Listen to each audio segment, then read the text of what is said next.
Homenagem a um gigante. Pessoal, vou trazer para vocês hoje um artigo, uma matéria que saiu numa revista especializada jurídica, que traz essa história desse gigante, essa vitória desse gigante. Vamos lá então, a matéria, pessoal. A revista é a revista Conjur. O título é A Bruxa e o Capitão, sob o maior erro judiciário da história do Paraná. Antônio Augusto Figueiredo Bastos, 9 de dezembro de 2023. Muitos querem expulsar demônios e acaba eles mesmos entrando nos porcos. Olha que frase forte de Herman Melville. Muito forte, hein? Em 9 de novembro de 2023, a primeira Câmara Criminal do Tribunal de Justiça do Paraná retomou o julgamento da revisão criminal. Ajuizada contra a condenação das 7 pessoas acusadas do homicídio do menor Evandro Ramos Caetano em 1992, na cidade de Guaratuba, litoral do estado, no caso que ficou conhecido como Caso Evandro ou a Bruxas de Guaratuba. A Corte acatou por maioria o pedido revisional com voto condutor de lavra do desembargador Adalberto Jorge Xisto Pereira, um gigante, pessoal, um gigante, que era uma pessoa que realmente deu uma aula do caso Evandro. Quem não assistiu, pessoal, veja, no meu canal do YouTube tem completo essa audiência. O qual destacou inicialmente a desnecessidade da justificativa da prova, afirmando a contundência probatória das citas de áudio trazida pela defesa, a quais foram subtraídas do processo ainda na fase processual. Aqui está uma foto, né? Foi dizer, acho que uma mensagem que fizeram aqui do doutor Figueiredo Bastos. Ficou até bacana, ficou muito bacana mesmo. Os julgadores afastaram a tese do Ministério Público, segundo a qual a justificativa seria necessária para se constatar a autenticidade dos áudios, ao afirmar que não existia necessidade de formalidade em razão de que as citas foram produzidas pelo Estado, ou seja, já existia no processo, não cabendo à defesa justificar um documento que foi criminosamente subtraído do processo.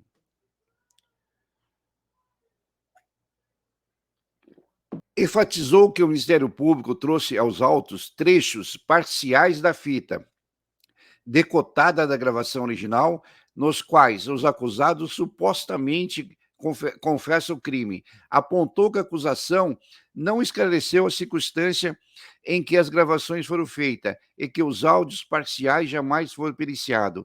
Ainda que a defesa tenha insistido várias vezes na perícia, o Poder Judiciário sempre negou a realização da prova.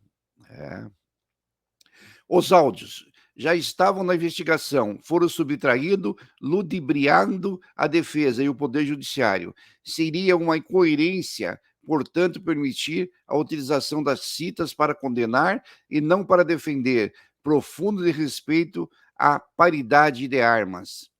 Aliás, o desequilíbrio do tratamento entre as partes durante o trâmite da ação penal foi manifesto. A defesa nunca foi um oponente com quem se devia argumentar, mas uma doença que deveria ser evitado e destruída.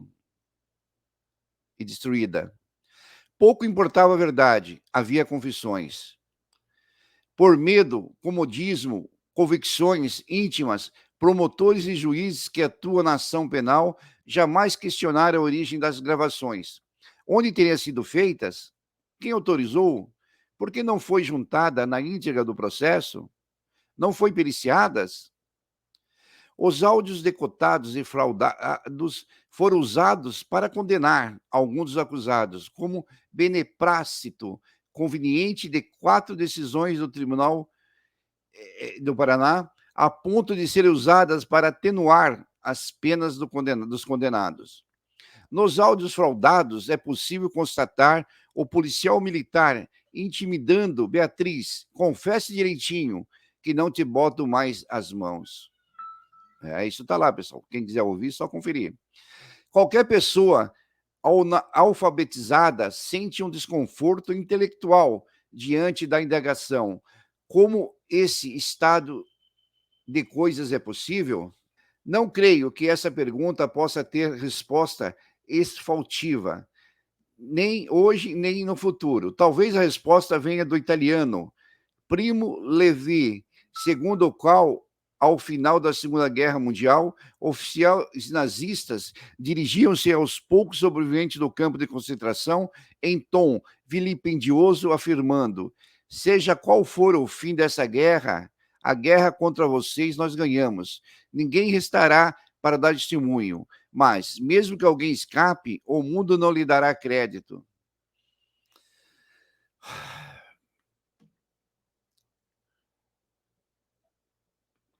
Verdade, uma frase também forte. Por mais que a gente tentou, falou, ninguém quis dar crédito, ninguém a nós. Talvez haja suspeitas, discussões, investigações de historiadores, mas não haverá certeza, porque destruiremos as provas junto com vocês.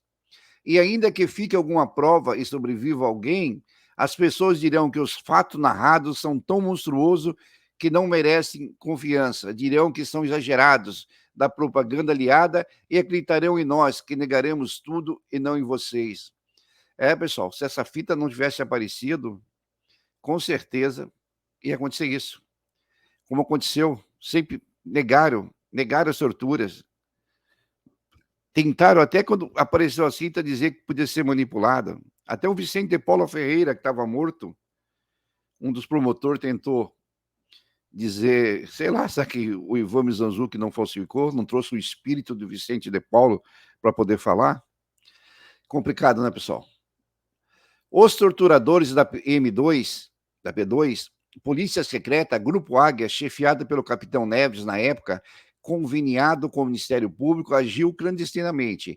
A investigação era comandada pela Polícia Civil, sabiam, ou ao menos instruíam, que seu comportamento abusivo seria tolerado. Ninguém daria crédito às palavras de um pai de santo. Por isso, gravaram as torturas, convicto de que a origem das gravações não seria questionada. Os cortes da fita não seria periciado e que a divulgação pública pressionaria as autoridades.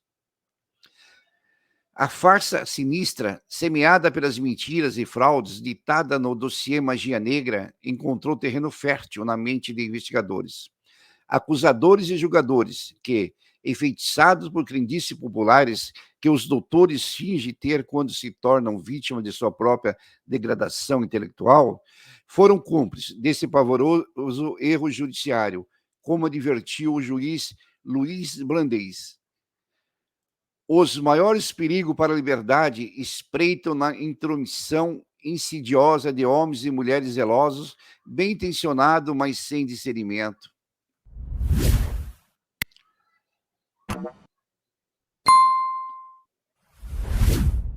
As investigações da P2, que atribuiu de formas abertas e sem cerimônias rituais primitivas às religiões afro-brasileiras, desde o início da investigação, o Grupo Águia transitou somente por centros de Umbanda na cidade de Guaratuba, deixando de investigar qualquer outra hipótese acerca do sumiço e morte do garoto Evandro.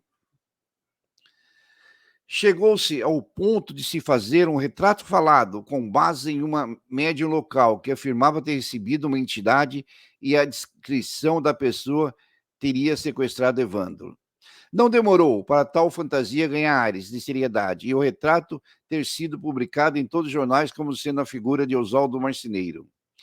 O desembargador Xisto Pereira fez uma exposição sistemática e linear do fato, concatenando-os a molduras dos princípios constitucionais, extraindo suas observações gerais de cada uma das etapas processuais, indicando minuciosamente como os depoimentos obtidos sob tortura estão inteiramente conectados a todos os atos do processo.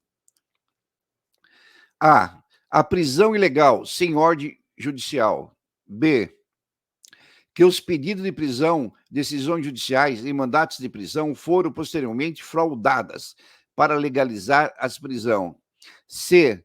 Torturas física e psicológica contra todos os acusados com a finalidade de obter confissão. D. Que os acusados jamais confessaram em juízo e que as confissões ocorreram na fase pré-processual, sem a presença do advogado, sem que fosse informado do direito ao silêncio. E. Subtração e Ocultação de prova com a finalidade de impedir o acesso da defesa. F. Uso no processo de trechos de confissões obtida pela P2 em local desconhecido, sem observância das garantias constitucionais. G. Ocultação da defesa e do Poder Judiciário de parecer técnico encomendado pelo Ministério Público, cuja conclusão apontava que os áudios juntados ao processo foram decotados. H. Ocultação da investigação feita pela Polícia Civil, cujo relatório era favorável aos acusados, servindo inclusive de árbitro para Beatriz Abage. I. Deviração da prova ilícita para as demais provas. J. Ausência de qualquer elemento idôneo de prova independente que vinculasse os 7 acusados ao suposto crime. Merece destaque a independência sensata e corajosa do ilícito procurador da Justiça, Dr. Silvio Couto Neto, que tomou a palavra para reconhecer publicamente o enorme erro judiciário e pedir que a revisão fosse julgada procedente, pois a condenação dos 7 acusados era injusta, contrariando o parecer escrito da Procuradoria-Geral. Não passou despercebido também o papel desempenhado pela mídia, para o bem e para o mal. O caso Evandro foi pauta jornalística do Paraná durante toda a sua tramitação e até hoje rende matéria nos principais jornais locais. No primeiro momento, sem maiores questionamentos, os áudios obtidos através de torturas foram massivamente divulgados, criando um ambiente hostil e opressivo. Acreditava-se na informação urbi et orbi, isso é, a todo mundo e a ninguém. Julgar e excomungar foram os verbos conjugados na época. A imprensa foi mensageira de árbitros, não dialogou, monologou fastidiosamente, recompondo a realidade sob sua ótica, e no ritmo das opressões do grupo de torturadores e seus cúmplices, e para o bem, enaltecendo o trabalho do jornalista Ivan Mizanzuki, que elucidou a existência dos áudios criminosamente subtraídos do processo. O legado do histórico julgamento é amargo, porém útil. Dos investigadores até aos tribunais, todos falharam. Tornaram-se meros repetidores de acusações. Deram eco a uma farsa propagandística do Grupo Águia e de acusadores vaidosos, elevando a autoexposição pública à categoria de prova. O desembargador Xisto Pereira, Gamaliel Scarf e Sérgio Patucci, com tom comedidos, precisos e enxutos, sem concessões à retórica, entusiástico, fácil ou lamentações, resgataram a verdade, deixando a amarga e dura lição. Quando crenças, fé, superstições, razões políticas ou de partido dominam o processo ou nele se insinua, a administração da justiça se degenera e que o ser humano é e deve ser sagrado para o ser humano, em qualquer lugar e sempre. Consideramos o julgamento da revisão um acontecimento fatal e necessário. Fatal, pois ainda que tardiamente, o destino se encarregou de ajustar as contas entre o passado e o presente, revelando decrepitude e demências dos autores dessa farsa investigatória. Necessário, pois adverte a sociedade, é preciso questionar, sempre, os atos dos agentes do Estado, mais alta na hierarquia, maiores as inquietudes que praticam. Todos que participaram ou história de julgamento sabem que não pode retirar os acusados do inferno, que vive há mais de 30 anos, pois quem foi torturado permanece torturado e não consegue ambientar-se ao mundo. A confiança na justiça e na humanidade desapareceram nas primeiras bofetadas e jamais será resgatada. Embora tenha demorado demais os anos, tenha sido desperdiçado, a autoridade tenha se calado na hora de falar, frustrando o direito e traindo garantias individuais. A presente revisão é uma história de tragédia, de erros e absurdo. Uma série de redescoberta de um processo cheio de preconceitos, de sugestões ocultas, conclavos e escândalos que exigiram do Poder Judiciário uma posição firme e definitiva, restaurando a verdade, dando aos requerentes a justa e devida prestação jurisdicional que lhe foi negada durante 30 anos. Acredito que esse Merville Helma, Moby Dick, São Paulo, trechos encontrados no prefácio de Levi, Primos, Os Afogados e Sobreviventes. Então, vou deixar aqui também esse de onde foi talvez retirado. E aqui embaixo, a gente tem que saudar mais uma vez Antônio Augusto Figueiredo Basto, é o advogado criminalista e autor da revisão criminal do caso Evandro. Então, pessoal, fico até... Desculpe os erros, desculpe as falhas, que a gente... É tanta coisa emocionando a gente, é tanta emoção ao mesmo tempo, é tanta...